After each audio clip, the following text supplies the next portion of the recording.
The morning sun filtered through the tall windows of Westlake High School's music room as Minji Park slipped quietly into the back row. She was 15 minutes early to class, just as she'd planned. Being new meant unwanted attention, and Minji had spent her first week in America perfecting the art of becoming invisible. She pulled out her notebook and kept her eyes down as other students began to file in. 16 was a terrible age to move across the world, especially when you didn't want to. 3 months ago, she had been in Seoul, surrounded by friends and the familiar rhythm of her life. Now she was just the quiet Asian girl who barely spoke in class. "Good morning, everyone," Mrs. Harlow announced as she swept into the room, her voice cutting through the teenage chatter like a knife. "Settle down immediately." The music teacher was tall and thin with perfect posture and a perpetual look of mild disappointment. Her hair was pulled back so tightly that Minji wondered if it gave her headaches. Mrs. Harlow was known for her strict standards and for producing students who regularly earned scholarships to music schools. "Today, we're discussing your semester assessments," Mrs. Harlow said, writing on the whiteboard in elegant script. "Each of you will perform a classical piece of appropriate difficulty on December 12th.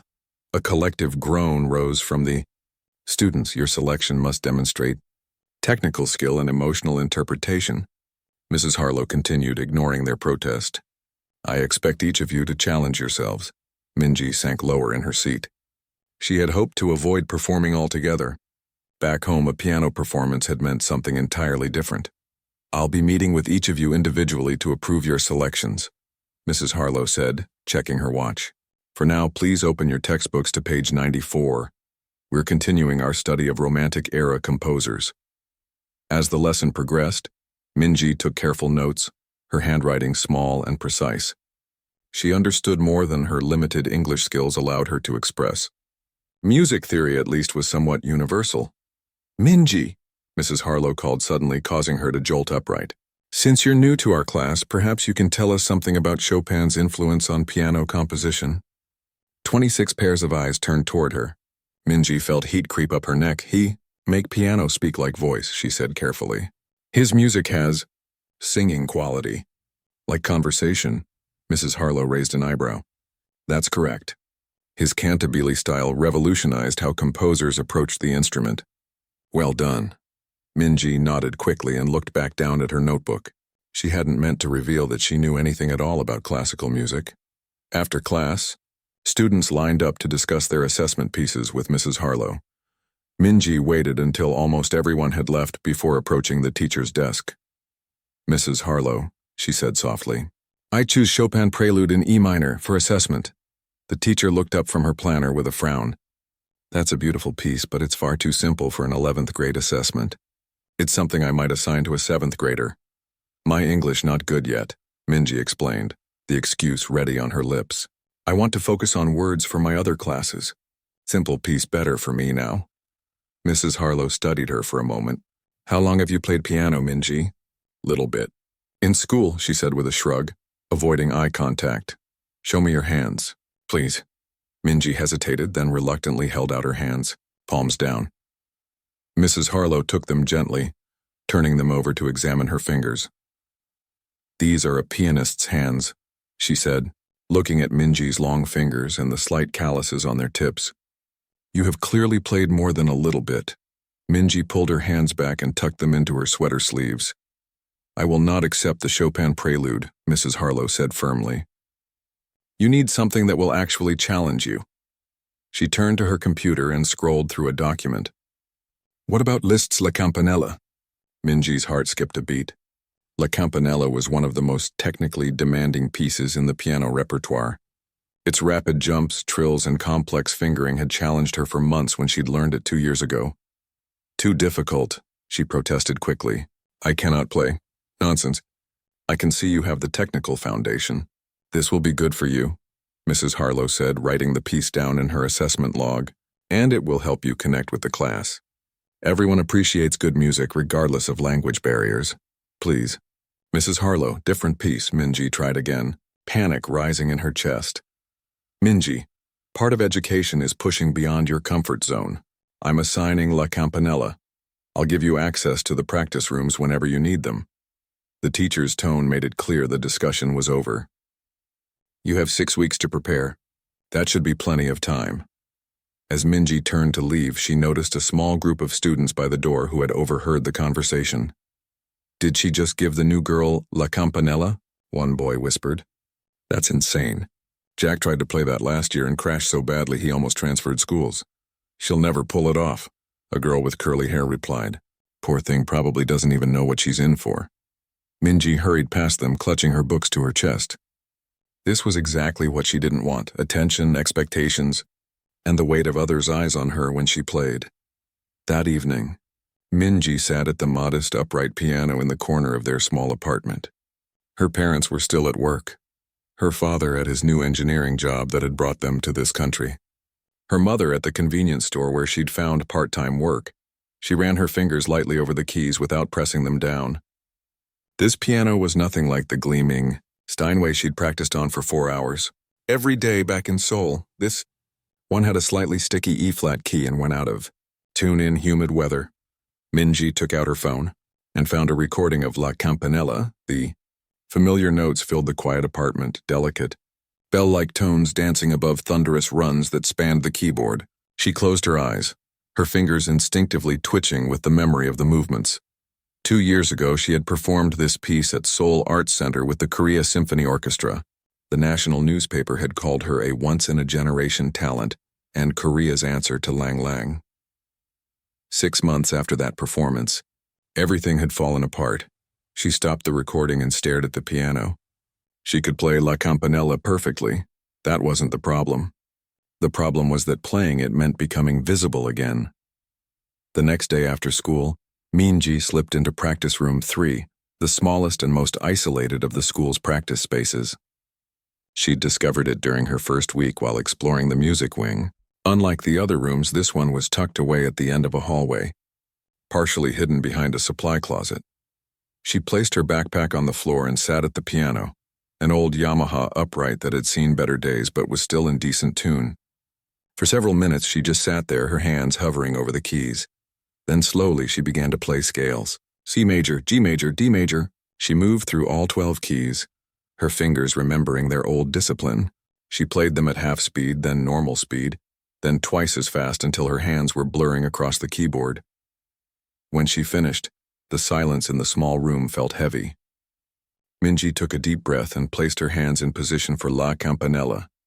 Just as she was about to play the first note, the door opened. Mr. Coleman, the school janitor, stood in the doorway with a surprised expression. He was an older man with kind eyes and gray hair that stuck out in all directions. Sorry to disturb you, he said. Just checking rooms. Didn't know anyone was in here. Is okay, Minji said, quickly standing up. I go now. No need to leave on my account, Mr. Coleman said. You practicing for Mrs. Harlow's assessment? Minji nodded reluctantly. What piece did she give you?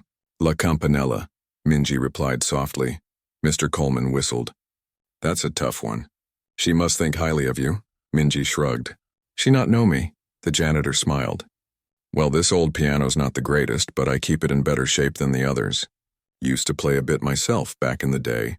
Jazz mostly. He took a step back. Practice as long as you need. I'll make sure nobody bothers you. After he left, Minji sat back down at the piano. There was something about the janitor's gentle manner that made her feel a little more at ease. She positioned her hands again and began to play. At first she played mechanically, her fingers remembering the patterns while her mind remained detached.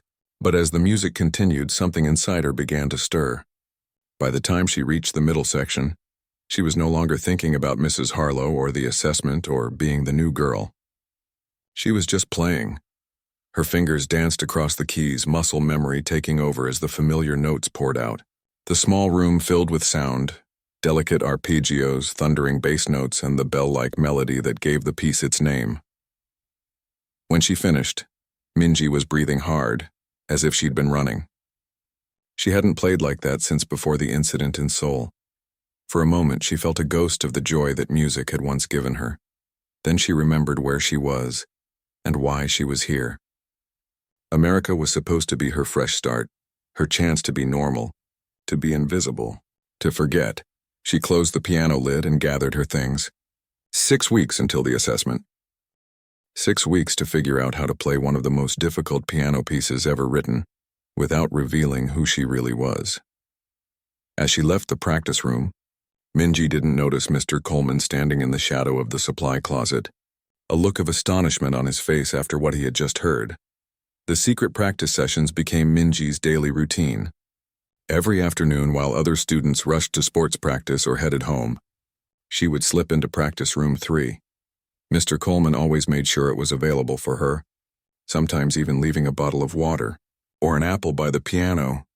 "You need energy to play like that," he'd told her with a wink when she'd thanked him for the first snack. Today marked 3 weeks since Mrs. Harlow had assigned La Campanella, and Minji was practicing the trickiest section, a series of rapid hand-crossing jumps that even professional pianists found challenging. "That doesn't sound like someone struggling with a difficult piece," came a voice from the doorway. Minji's hands froze above the keys. Mr. Coleman stood there, his mop forgotten in his hands. "How long you listen?" Minji asked, her cheeks burning. "Long enough to know you've been holding out on Mrs. Harlow," he said, stepping into the room and closing the door. "Where did you learn to play like that?" Minji stared at the black and white keys, debating how much to reveal. Something about the janitor's kind eyes made her want to trust him. "Seoul National University of Arts," she finally said. "I studied there since I was 7. Mr. Coleman's eyebrows shot up. "That's like the Juilliard of Korea, isn't it?" Minji nodded. "So why are you pretending you can barely play? That Liszt piece. You could perform it tomorrow if you wanted to." Minji closed the piano lid and folded her hands in her lap. "I not want to be known for piano anymore." Mr. Coleman leaned his mop against the wall and pulled over a chair. "Mind if I ask why?" The question hung in the air between them. Minji hadn't talked about it with anyone outside her family, but keeping everything bottled up was getting harder each day. Last year, big competition in Seoul. Very important people watching. I play Rachmaninoff Concerto No. 3. Her voice grew quieter. Middle of performance, I freeze, cannot move fingers, cannot breathe. Everyone waiting. Cameras recording. I run off stage. "Stage fright," Mr. Coleman nodded. "Happens to the best of us." "Not just stage fright," Minji shook her head. "Doctors call it panic disorder. After that, every time I try to perform, same thing happen. Heart race, cannot breathe, feel like dying." She looked up at him. "I practice 8 hours every day since I was little girl. Piano was everything. Then suddenly I cannot play in front of people. My teachers, my sponsors, everyone give up on me." "So your family moved here for a fresh start?" "My father get job offer. My parents think maybe new country helped me forget piano, be normal teenager." She gave a small, sad smile. "But how you forget something that is part of you for so long?" Mr. Coleman nodded thoughtfully. "I understand that. I played jazz for 20 years. Had a regular gig at a club in New Orleans before moving here. Music gets in your blood. You still play? Not professionally. But for myself? Every day," he pointed to his heart. "Some things you don't do for an audience. You do them because they're part of who you are." Minji considered his words. She'd never thought about playing just for herself. Since she was 7, every note had been scrutinized by teachers, judges, critics. Music had always been about achievement, about being the best. "Mrs. Harlow will know," Minji said. "When I play at assessment, she will know I lie." "Maybe that's not such a bad thing," Mr. Coleman suggested. "Mrs. Harlow can be tough, but she cares about her students. She might understand more than you think." "Please don't tell her," Minji pleaded. "I want to decide when people know." "Your secret's safe with me," Mr. Coleman promised. "But think about what I said. Playing for yourself might be the first step to healing whatever broke inside you that day in Seoul." After he left, Minji opened the piano again. For the first time in months, she played whatever came to mind. Not to practice, not to impress, just to feel the music. It felt like taking a deep breath after being underwater too long. The next day, Minji arrived at music class to find the room buzzing with excitement. "Did you hear?" a boy named Luis asked as she took her seat. "We're having a guest today. Some big-shot pianist from New York." Minji felt her stomach tighten. Before she could ask more, Mrs. Harlow swept in, followed by a tall man in a tailored suit. "Class, I'd like to introduce Dr. Richard Chen, concert pianist and professor at Manhattan School of Music. He's here to give a master class to our advanced students, but he's kindly agreed to perform for all of you first." Dr. Chen smiled at the class. "Thank you for having me. Before I play, I'd love to hear what pieces you're working on for your assessments." Students began calling out their selections. mostly Beethoven sonatas and Bach preludes. Mrs. Harlow pointed to different students, having them stand and name their pieces. And you? Dr. Chen asked, looking directly at Minji. La Campanella, she said quietly. Dr. Chen's eyebrows rose. Ambitious. That's one of Liszt's most technically demanding works. I'd love to hear how you're approaching it. Oh, Minji is new, Mrs. Harlow explained quickly. She's still working through the basics. Minji felt a flicker of indignation. The basics? She'd mastered the basics before she was 10. Well, I look forward to hearing everyone at the winter concert, Dr. Chen said. Now I'll play a little something for you. He sat at the grand piano at the front of the room and launched into Chopin's Revolutionary Etude. His technique was flawless, his interpretation passionate. The class watched in awe, but Minji found herself noticing small details. His slightly rushed phrasing in the middle section, the way he leaned too heavily on the pedal during the coda. When he finished, the class erupted in applause. Dr. Chen bowed modestly. Any questions before I continue with the master class? He asked. I have question, Minji said before she could stop herself. Everyone turned to look at her. Yes? Dr. Chen smiled encouragingly. In middle section, why you choose to rush tempo instead of letting melody breathe. A hush fell over the classroom. Mrs. Harlow looked mortified. Minji, she hissed. That's inappropriate. But Dr. Chen held up his hand. No, it's a valid question. He looked at Minji with new interest. You have a good ear. Most people wouldn't catch that. I took that section faster because I'm emphasizing the revolutionary spirit of the piece, the urgency, the call to action. But you're right, it does compress the melodic line. How would you approach it? All eyes were on Minji. She swallowed hard. I would let left hand drive rhythm while right hand float above like voice singing over marching feet. Dr. Chen nodded slowly. That's a very mature interpretation. Would you mind demonstrating? Minji felt the familiar tightness in her chest. Play in front of everyone? She couldn't. But as she looked around, she saw curiosity on her classmates' faces, not judgment. And this wasn't a competition or a formal recital. It was just a classroom. Just that section, Dr. Chen added gently, seeming to sense her hesitation. Slowly, Minji stood and walked to the piano. She sat down, positioned her hands, and took a deep breath. She played just the middle section of the etude, letting the melody sing above the driving bass line, just as she'd described. When she finished, she kept her eyes on the keys, afraid to look up. That was beautiful, Dr. Chen said quietly. Your touch is remarkable. Who did you study with before coming here? Minji hesitated, then decided on a partial truth.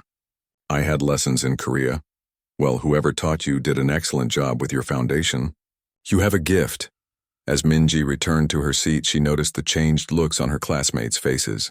The secret was partially out now. She wasn't just the quiet new girl anymore. After class, Mrs. Harlow asked her to stay behind. Minji, why didn't you tell me you played at such an advanced level? She asked, her voice more gentle than Minji had ever heard it. I not want special attention, Minji replied. Dr. Chen was very impressed with you. He wants to include you in the master class this afternoon. Minji shook her head quickly. No, please. I'm not ready. Mrs. Harlow studied her for a moment. There's more to this story, isn't there? Minji looked down at her hands. You don't have to tell me now, Mrs. Harlow said. But I want you to know that my classroom is a safe place to make mistakes, to learn, to grow. Music isn't just about perfect performances. In Korea, it was only about perfect, Minji said softly. Mrs. Harlow nodded. That explains a lot. Well, you're in America now, and in my class, we value growth over perfection. She handed Minji a pass. The master class is optional for you. Think about it. Minji took the pass and left, her mind swirling. In one short day, her carefully constructed anonymity had begun to crumble. Part of her was terrified, but another part, a part she hadn't heard from in a long time, felt something like relief. That afternoon, she found herself standing outside the door of the recital hall, where the master class was being held. Through the small window, she could see Dr. Chen working with Luis on a Beethoven sonata. You going in? Minji turned to find Mr. Coleman nearby organizing his cleaning cart. I don't know, she admitted. Sometimes the hardest part is just opening the door, he said. Whatever you decide, I'll be rooting for you. Minji took a deep breath, her hand on the door handle. The old Minji from Seoul would have walked in confidently, ready to show everyone her talent. The new Minji wanted to run and hide. Maybe there was a middle path, one where she could reconnect with music without the crushing pressure of perfection. Maybe here, in this new country, she could find a new relationship with the piano. She pushed the door open and stepped inside. The recital hall fell quiet as Minji slipped through the door. Dr. Chen paused his instruction to Luis, and several students turned to look at her. Mrs. Harlow, sitting in the back row, gave a small encouraging nod. "Ah, Minji," Dr. Chen said with a warm smile. "I'm glad you decided to join us. Please take a seat." Minji quickly found an empty chair in the last row, trying to ignore the curious glances from her classmates. Luis continued his lesson, working through a difficult passage in his Beethoven sonata. Dr. Chen was patient but demanding, asking him to repeat certain sections until the phrasing improved. "Music isn't just about playing the right notes," Dr. Chen explained to the group. "It's about telling a story." "What is your sonata saying, Luis?" As the master class continued, Minji found herself leaning forward, absorbing every word. Dr. Chen's approach was so different from her teachers in Seoul, who had focused almost exclusively on technical perfection. He talked about emotion, about connection, about finding your own voice within the composer's framework. After working with 3 students, Dr. Chen checked his watch. "We have time for one more. Minji, would you be willing to play a little of your list for us?" Minji felt her heart race. Every instinct told her to refuse, to run, to protect herself from the possibility of another panic attack. But something about being in this room, with this particular teacher, felt different from the high-pressure world she'd left behind. "Just a small section," Dr. Chen added gently, seeming to sense her hesitation. "Perhaps the opening?"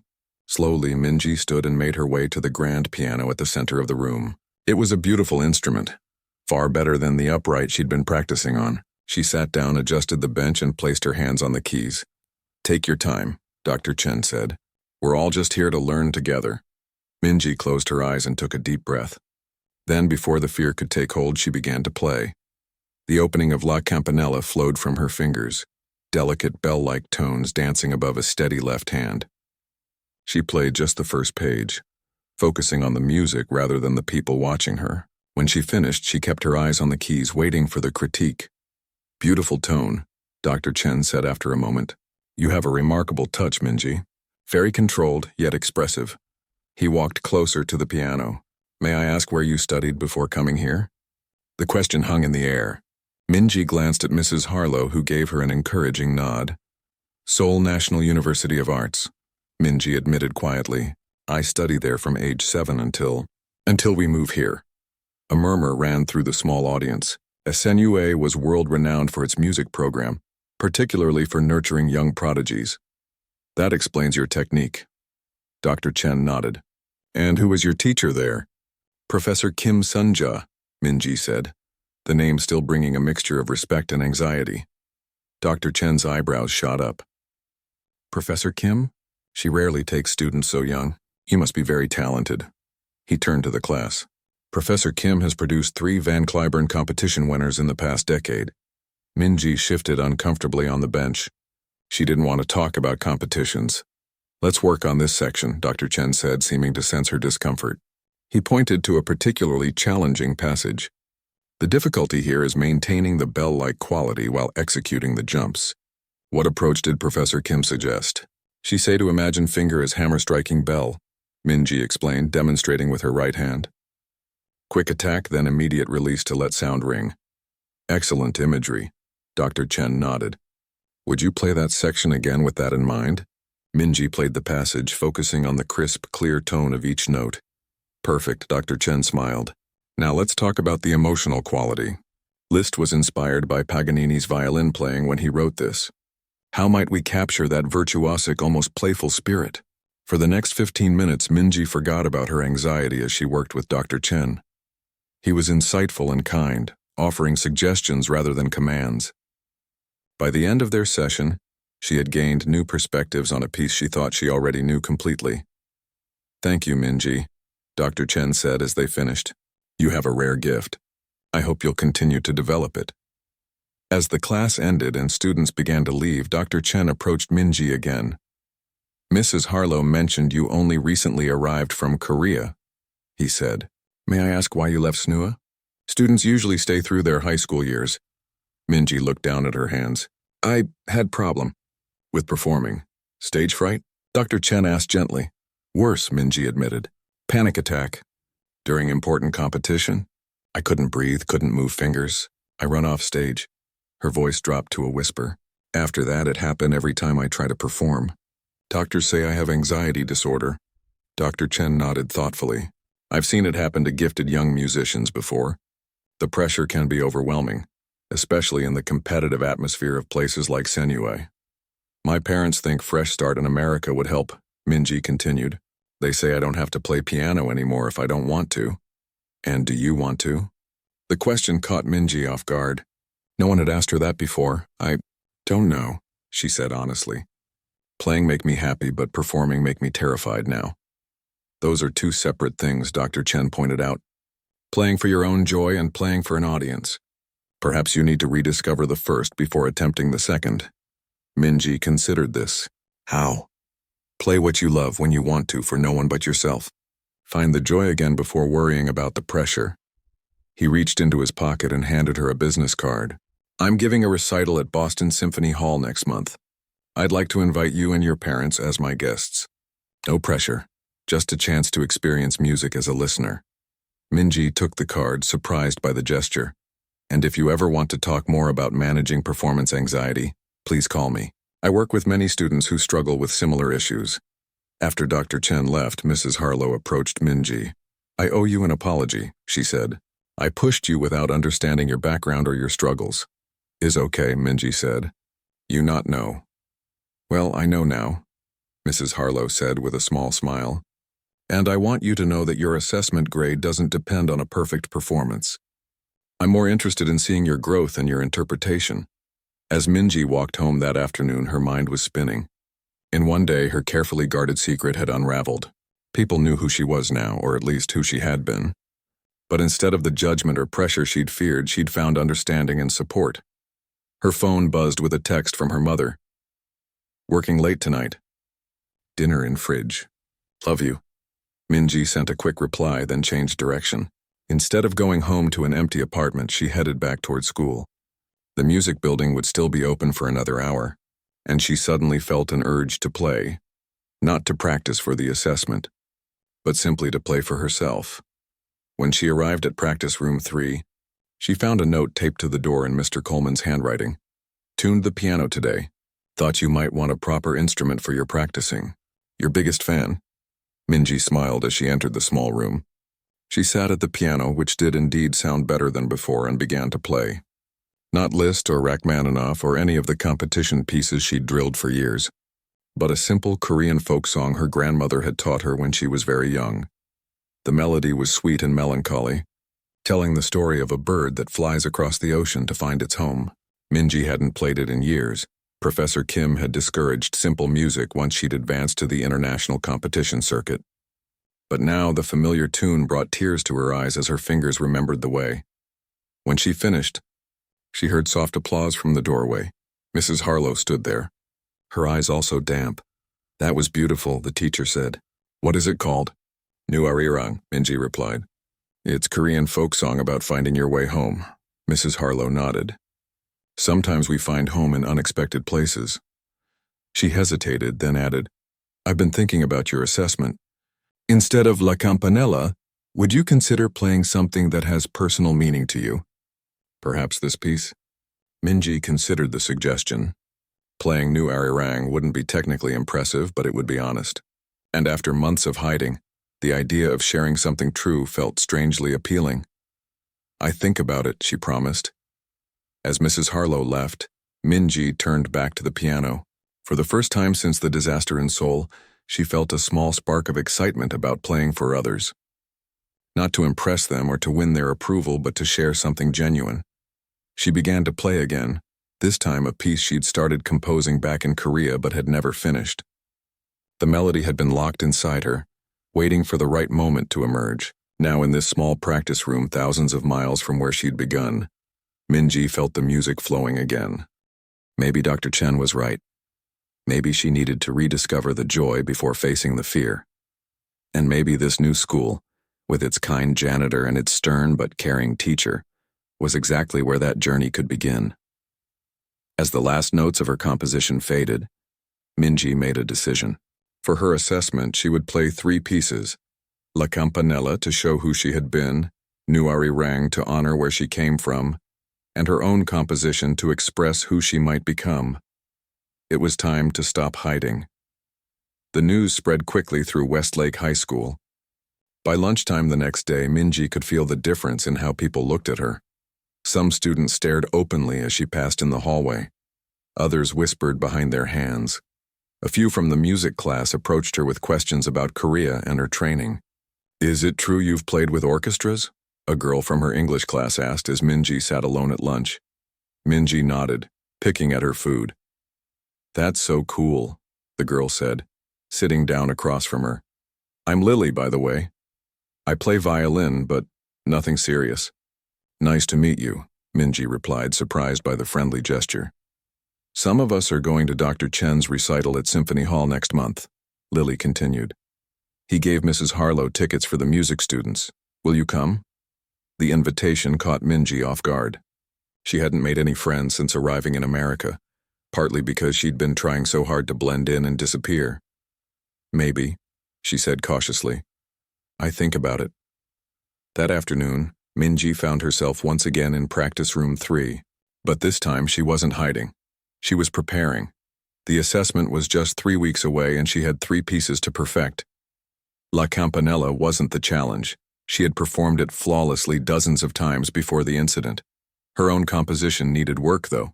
She had the melody and basic structure, but it still felt unfinished, like a story missing its final chapter. She was deep in concentration when a knock interrupted her. It was Mrs. Harlow. "Sorry to disturb you," the teacher said. "I wanted to give you this." She handed Minji a flash drive. "What is it?" Minji asked. "Videos of your performances in Korea," Mrs. Harlow replied. "I hope you don't mind, but after yesterday I was curious. I searched your name online and found quite a collection." Minji stared at the small drive in her hand. Her past, downloaded and condensed into a tiny piece of plastic. "There's one in particular I'd like you to watch," Mrs. Harlow said gently. "Not the competition where things went wrong, but an earlier one, when you were about 12. You were playing Chopin's Ballade No. 1. Minji remembered that performance. It was the young artists' competition in Seoul, her first major win, before the pressure had become too much, before music had transformed from joy to obligation. "Thank you," she said quietly. "I'll leave you to your practice," Mrs. Harlow said. "But Minji, you were magnificent. I want you to remember that." After Mrs. Harlow left, Minji continued to stare at the flash drive. Part of her wanted to throw it away, to keep the past firmly in the past. But another part, a stronger part, was curious. Who had she been before the fear took over? Could she find that person again? That evening, after dinner, Minji sat with her parents in their small living room. Her mother was mending a shirt while her father read the news on his tablet. They looked up in surprise when Minji cleared her throat. "I need to tell you something," she said in Korean, their home language. "About school." Her parents exchanged worried glances. "What is it?" her father asked, putting down his tablet. "Is everything okay?" "My music teacher assigned me a difficult piano piece for assessment," Minji began. Liszt's La Campanella. Her mother's needle paused mid-stitch. "But we agreed you would take a break from serious playing. I tried to tell her I couldn't play it," Minji continued. "But then there was a master class with a visiting pianist and they know now, about Snua, about Professor Kim, about everything." Her father took off his glasses and rubbed his eyes. "Oh, Minji, are you okay? Did you have another attack?" Minji shook her head. "No, that's the strange thing. I played for them, not a full piece, just parts, but I didn't panic. It felt different here." "Different how?" her mother asked. Minji thought about it. "Less pressure. They don't expect me to be perfect. They just want me to play music."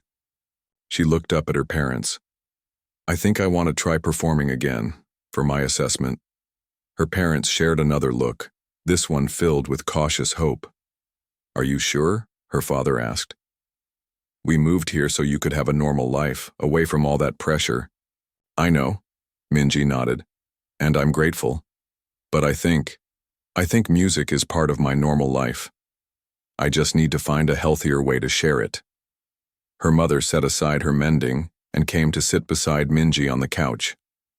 What does your doctor say? Dr. Patel. Minji had been seeing a therapist since they'd moved to America, working through her anxiety. I have appointment tomorrow, Minji said. I will talk to her about it. If she thinks it's okay, then we support you, her father said firmly. We always have. There's something else, Minji added, pulling out the flash drive. Mrs. Harlow found videos of my old performances. She gave me this.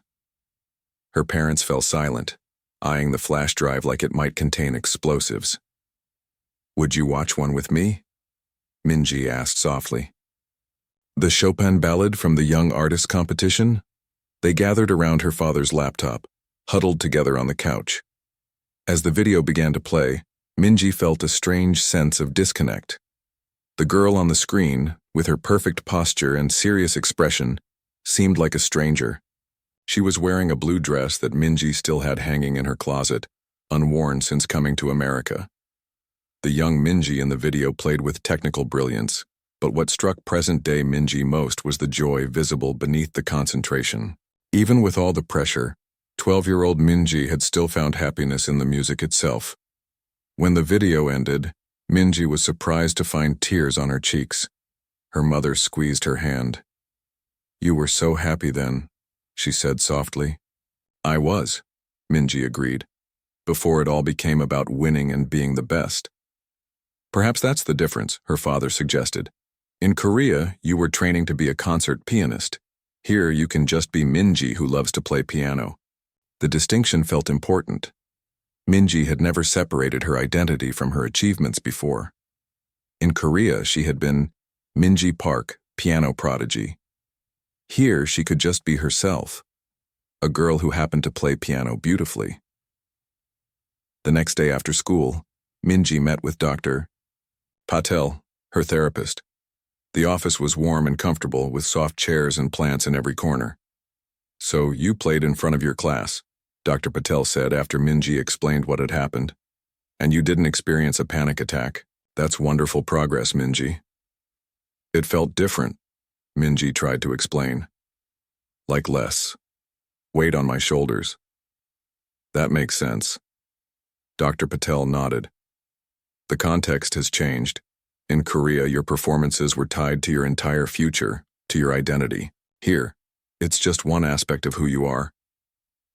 I want to play my assessment, Minji said. 3 pieces. But I'm still scared the panic might come back. Dr. Patel leaned forward. It might. I can't promise it won't. But we've been working on techniques to manage your anxiety. And now you know that even if it does happen, it's not the end of the world. It doesn't define you.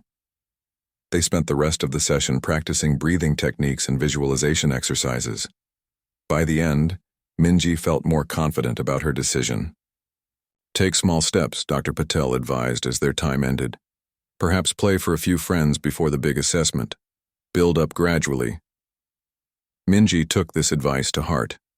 The next day, she invited Lily to join her in the practice room during lunch. Would you listen to something I'm working on? Minji asked. I need practice playing for other people. Sure, Lily agreed enthusiastically. I'd love to hear you play. Minji sat at the piano and played Nu Arirang, the Korean folk song. It was simple compared to the virtuosic pieces she'd performed in competitions, but it carried emotional weight that technical showpieces often lacked. When she finished, Lily was quiet for a moment. That was beautiful, she finally said. What does the song mean? It's about journey, Minji explained, about leaving home but carrying it in your heart. Play something else? Lily asked. Minji hesitated, then launched into La Campanella. Her fingers flew across the keys, executing the difficult jumps and trills with precision born of thousands of hours of practice. She was halfway through when she noticed that a small crowd had gathered at the practice room door, students and teachers drawn by the virtuosic music echoing down the hallway. For a brief moment, panic fluttered in her chest. Too many eyes watching. Too many expectations. But she focused on Dr. Patel's techniques. Deep breath. Focus on the music. Stay in the moment. The panic receded, and she finished the piece with a flourish.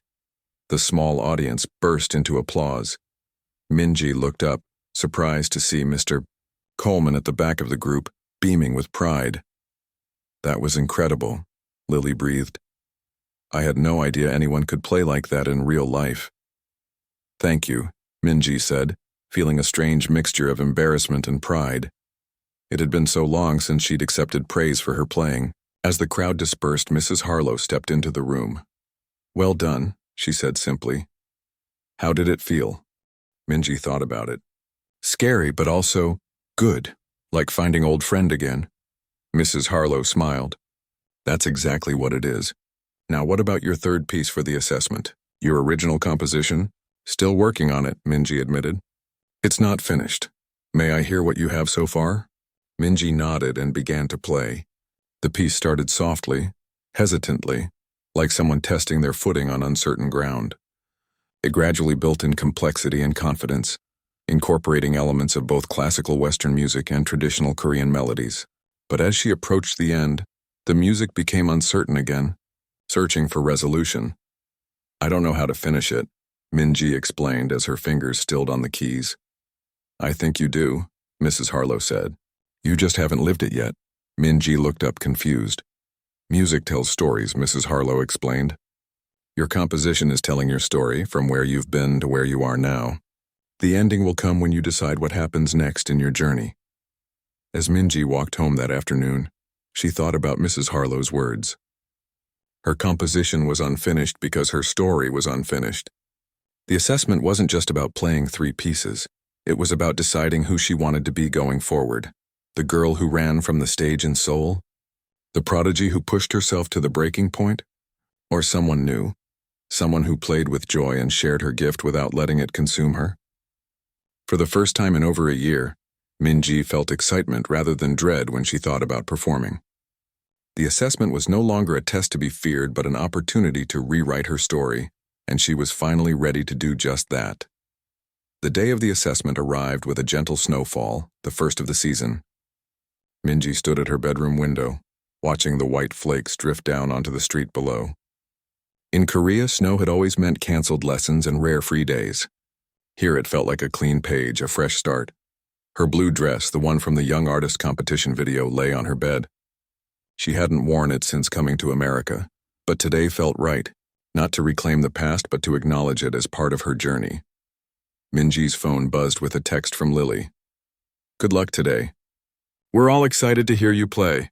Over the past 3 weeks, Minji had gradually opened up to her classmates. She'd joined Lily and a few others for lunch, helped Luis with difficult passages in his Beethoven sonata, and even attended a school basketball game. Small steps toward a normal teenage life, something she'd never had in Korea. "Minji, breakfast," her mother called from the kitchen. She found both her parents waiting. A special breakfast of seaweed soup and rice laid out on the table, the traditional Korean birthday meal, though it wasn't her birthday.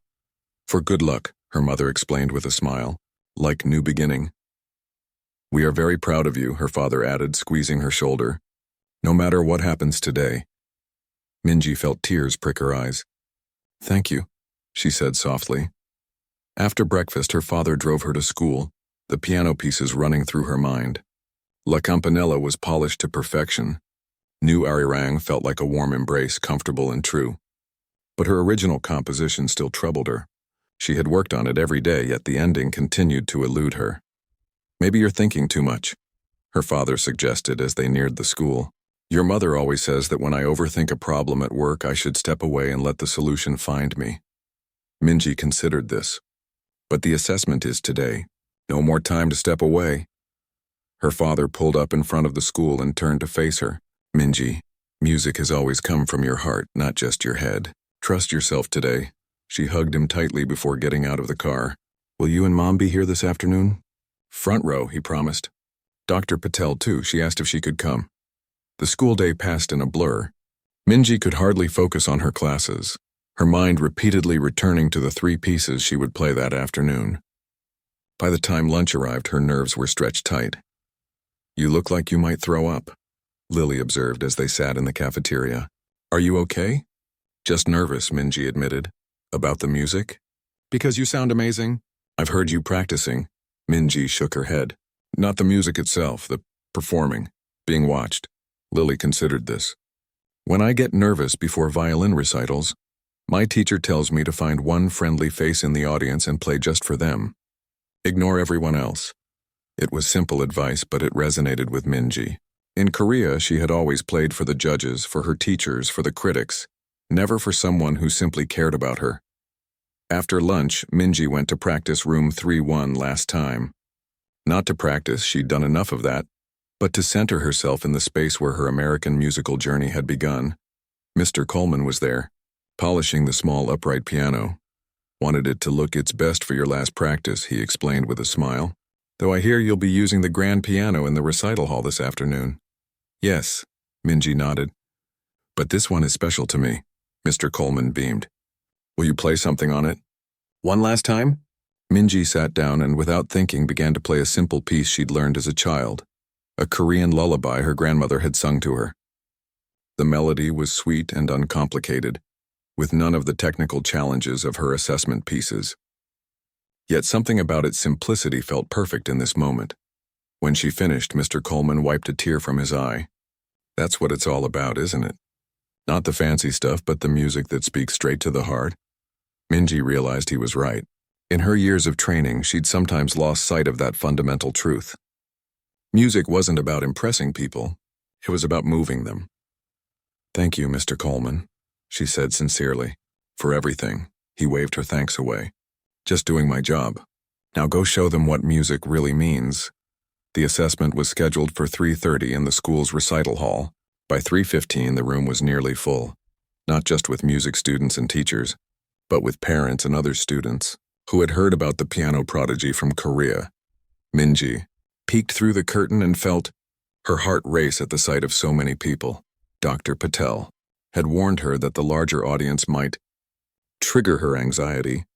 They had practiced visualization techniques, breathing exercises, and positive affirmations to use if panic began to rise. Minji closed her eyes and took a deep breath. I am more than my performance, she whispered to herself. Music is a gift I share, not a test I must pass. Mrs. Harlow appeared beside her. Are you ready? Minji nodded. I think so. Remember, this isn't Seoul, Mrs. Harlow said gently. Everyone out there is on your side. Minji looked out at the audience again, this time noticing her parents in the front row, just as her father had promised. Next to them sat Dr. Patel, and behind them Mr. Coleman in his janitor's uniform, looking slightly out of place but entirely proud. We'll start in 5 minutes, Mrs. Harlow said. You'll be our final performer. The minutes ticked by as other students performed their assessment pieces. Some played beautifully, others nervously missed notes or rushed tempos. But Mrs. Harlow received each performance with the same respectful attention and constructive feedback. Finally, it was Minji's turn. Mrs. Harlow stepped to the center of the stage. For our final performance today, we have a special treat. Minji Park will play 3 pieces. Liszt's La Campanella, a Korean folk song called New Arirang, and an original composition. Minji joined us just a few months ago from Seoul, where she studied at the prestigious National University of Arts. A murmur ran through the audience. Mrs. Harlow raised her hand for quiet. What makes Minji's performance particularly meaningful is not just her extraordinary talent, but her courage in sharing it with us today. Please welcome Minji Park. The audience applauded as Minji walked onto the stage. She wore her blue dress and her hair was tied back neatly, just as it had been for countless performances in Korea. But this time, as she bowed to the audience, she allowed herself a small smile, something the old Minji would never have done. She sat at the grand piano, adjusted the bench and placed her hands on the keys. For a moment, the familiar fear crept in, the tightening in her chest, the slight tremor in her fingers. But then she found her father's eyes in the front row and her mother's encouraging smile beside him. She remembered Lily's advice: find one friendly face and play for them. Minji began with La Campanella. Her fingers moved with practiced precision through the challenging runs and jumps. The piece had once been a vehicle to showcase her technical mastery, to prove she belonged among the elite young pianists of Asia. Now, it served a different purpose, connecting her past to her present, acknowledging the years of discipline and dedication that had shaped her as a musician. When the final notes faded, the audience erupted in applause. Some even stood, amazed by the technical brilliance they had just witnessed. Minji bowed slightly, then remained seated, waiting for the room to quiet again. Her second piece, Nu Arirang, offered a stark contrast to Liszt's pyrotechnics. The folk melody was simple but profound, telling a story of journey and home that mirrored Minji's own experience. As she played, she thought of Korea, its mountains and temples, its busy streets and quiet courtyards. The place that had shaped her for better and worse. The audience was silent when she finished, moved by the emotional depth of the piece. Minji took a deep breath, knowing that her greatest challenge still lay ahead. My final piece is something I composed myself, she said softly, speaking directly to the audience for the first time. It's called Finding My Voice, and it's about my journey. She placed her hands on the keys and began to play. The composition started hesitantly, with a recurring motif that suggested questions, searching. As it progressed, it incorporated elements from both her other pieces, the virtuosic runs from La Campanella and the heartfelt melody from Nu Arirang. The middle section built in confidence and complexity, telling the story of her growth. And then she reached the part where she had always stopped before, unsure how to conclude. For a terrifying moment, her mind went blank. But as she looked out at the faces watching her, her parents, her new friends, her teachers, the ending suddenly became clear. The music resolved not with a dramatic flourish or a technically brilliant passage, but with a simple, clear melody that combined elements of both her Korean heritage and her new American experience. It was neither sad nor triumphant, but peaceful, the sound of someone who had found her place in the world. When the final note faded, Minji kept her hands on the keys, tears streaming down her cheeks. The hall remained silent for a long moment and then erupted in applause. Her parents were on their feet, her mother openly crying. Lily and the other music students cheered. Even Mrs. Harlow was wiping away a tear.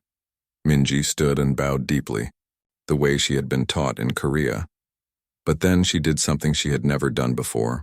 She smiled broadly at the audience, letting them see her joy. As the applause continued, Mrs. Harlow joined her on stage. That was extraordinary. Minji, she said, her voice thick with emotion, I don't even have words for the gift you've given us today. Minji bowed again, this time to her teacher. Thank you for helping me find my music again. After the assessment, the recital hall buzzed with excitement. Students and parents crowded around Minji, offering congratulations. Dr. Chen, who had returned for the assessments, spoke with her parents about summer music programs that took a more balanced approach to nurturing young talent. The conservatory path isn't the only option, he told them. There are programs that focus on the whole musician, mind, body, and spirit. As the crowd began to thin, Minji found Mr. Coleman standing quietly at the back of the hall. You found your ending, he said with a smile. Minji nodded. I stopped thinking and just played what I felt. That's when the best music happens, he agreed. You know, in my jazz days, we had a saying, if you're thinking, you're stinking. Real music comes from somewhere deeper than thoughts. Will you play for me sometime? Minji asked. Your jazz music? Mr. Coleman looked surprised, then pleased. I'd like that. Maybe we could even play together. Jazz and classical, they're not as different as people think. As Minji left the recital hall with her parents, she felt lighter than she had in years. The panic hadn't come. The fear hadn't won. She had played her music, not perfectly perhaps, but honestly. And that, she was beginning to understand, was what mattered most. What now? Her father asked as they walked to the car. Minji considered the question. The old Minji would have immediately focused on the next competition, the next challenge to conquer, but the person she was becoming had different priorities. Now, she said with a smile, I think I'd like to go for ice cream with my parents. And tomorrow, maybe I'll start teaching Lily some Korean folk songs on the piano. And next week, I might join the school jazz band. Mr. Coleman says they need a pianist. Her mother laughed. That sounds like a very good plan. As they drove away from the school, Minji looked back at the building where she had found her voice again. She didn't know exactly what her future held, whether music would be her profession or simply her passion. But for the first time in a long time, she was excited to find out. The reluctant virtuoso had finally embraced both the music and the musician. And in doing so, she had found her way home.